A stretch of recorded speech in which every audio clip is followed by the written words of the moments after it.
So who received the March? So kailan po na-issue yung warrant? March 10 or March 11? I know March 11, sir. March 11. March 7 it was under seal. Okay, under seal. Yun. Tapos March 11 Who or what office received it? The PCTC. PCTC. sir. They received it. Then from them, Santrin and Smith. To all the relevant law enforcement agencies. Law sir. enforcement. Then, Yes, there are 3 Interpol connections in the country: NBI, Immigration, and of course the PNP. okay. Then when it was unsealed, was it immediately executed or did any relevant government lawyers review it muna to see whether a Filipino citizen, whether the rights of a Filipino citizen was being... Sir, just to be clear, Yeah. after the warrant was served on March 11, 3 a.m., it was only in the post-mortem that we learned about the unsealing on March 7. So there was no information to us in the effect that it was unsealed on March 7 until after the service of the warrant. Can you enlighten me on that, Sec? So the unsealing was... Yes, we learned about the unsealing of the warrant post-arrest, sir. Okay. When he was there already, it was revealed to us that it was opened on March 7, although not transmitted to any members of the government. Okay. We only received notice, formal notice. I think when the unsealing happened, that's when all the rumors started. Okay. I think So- that was the basis of President, former I President. thank you for that, SILG, because that factual na meron na nung March 7 na unseal, etc. So But I again, won't... sir, I have to clarify that Yes. there was no one in complete knowledge of the unsealing until after the arrest. Who unsealed it ba, theoretically? Or It what was office? Secretary Boying, it was unsealed by the ICC. By the ICC? By the court, yes. By the Yes. court, okay. Let's fill in the blanks na lang factually as, the circumstance, what do you call this, permits. But ang point ko, from the time it was unsealed, served to the President, did any government lawyers look at it muna and make a determination? Or we took it at face value, iserve na yan? Yes, sir. Again, You can change my words, if you think again, prejudicial sir, yung word. just to be clear, there was no contact between the government and the ICC in whatever way or form. We only received the warrant of arrest, the PCTC, on March 11, 3 a.m.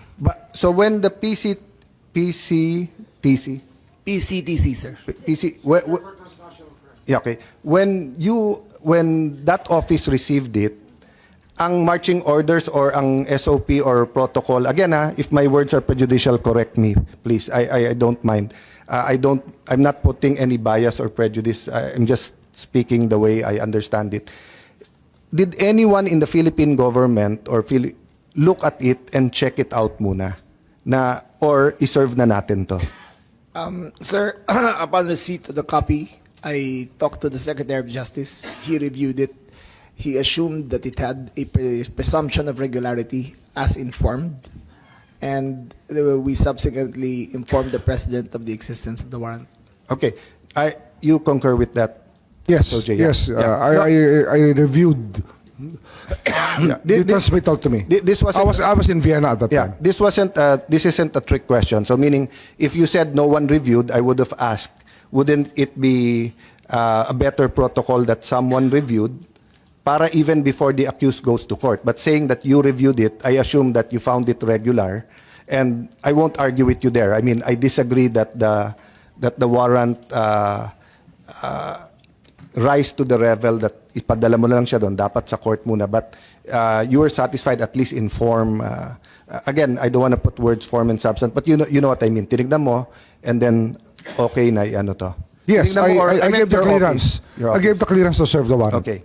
So, again, I just want to make a point at that point in time that for me, kung tinanggap nung accused, nung arestuhin, okay lang. Pero kung hindi, sana may judicial review available. No, I already Sir, made the point of... Sir, it was received at the first available instance that the accused allowed himself to read it. Yes. That's where I disagree nga kasi something this complex, di ba? I would have rather, I don't know if it's 15 days, 30 days, give the lawyer enough time, etc. to go there. Tapos, lastly na lang siguro po kasi may mata sa gilid si Senator Amy. I think natatagalan na rin dun sa 10 minutes ko. Okay. So si SOJ naman explained the thin line between cooperation, jurisdiction, and everything. Okay. But meron representative ang government, di ba? Kasi, so we turned over the arrested former President Duterte, not to the Interpol, no? We turned them over to ICC. Our Interpol representative turned him over to the ICC. Oh, so if we were cooperating with Interpol, why didn't we turn them over to Interpol? And then sila na. We did, sir. Mr. Lacanilao was the representative of the Interpol. He accompanied the former president to The Hague. But hindi ba dual? Kasi di ba Mr. Lacanilao is Ambassador Marcus Lacanilao? Yes, sir. And He is he's also the- part of the PCTC. Yeah, but he's the special envoy for transnational crime. Yes, sir. And So he's representing the Philippine government, not Interpol. Center for Transnational Crime is Interpol, sir. Yeah, but what I meant is that he's representing the Philippine participation in Interpol. He was given an appointment by the president to represent the Philippines in this matter. Yes. Ang understanding ko lang SILG, di ba? So yung ICC, sinabi, kasi nga, wala naman sa Netherlands. Kung nasa Netherlands, then they would have asked the Dutch police, di ba? But since nga, or the state police, di ba? But since wala nga, they asked, and since the state withdrew, they asked the Interpol, and Interpol asked us. Tama po ba? Yes, sir. So, if we were cooperating only with Interpol, dapat sinurrender natin sa Interpol. Yes, sir. That's what we did, sir. No, Mr. Lacanilao He was appointed. turned him over directly to the ICC, not to the Yes, sir. Interpol. Mr. Lacanilao was given a special appointment by the president on that day, sir, on March 11, to represent the Philippines in the Interpol. Yes, but the representative ng Interpol, He was the representative, sir. so dual siya, represented ng Philippines at ng International Interpol. No, sir. If the structure of the Interpol is that the PCTC, the members of the PCTC, or as instructed by the president, becomes the representative of the Interpol. The Interpol, sir, does not mean that this international police will effect the arrest. The local members of the PCTC acts as the their Interpol. agent. Yes, So sir. when it says here, representing the state authorities for the purpose of surrender, Mr. Marcus Lacanilao, in this capacity, was representing the Interpol, Yes, sir. not the Office of the President or the Philippine government. No, sir. Oh. I'll clarify that kasi usually pag special envoy, you're representing the government. He was properly documented and appointed, sir. Sige. Dati Lacanilao lang, ngayon medyo mas malinaw. No.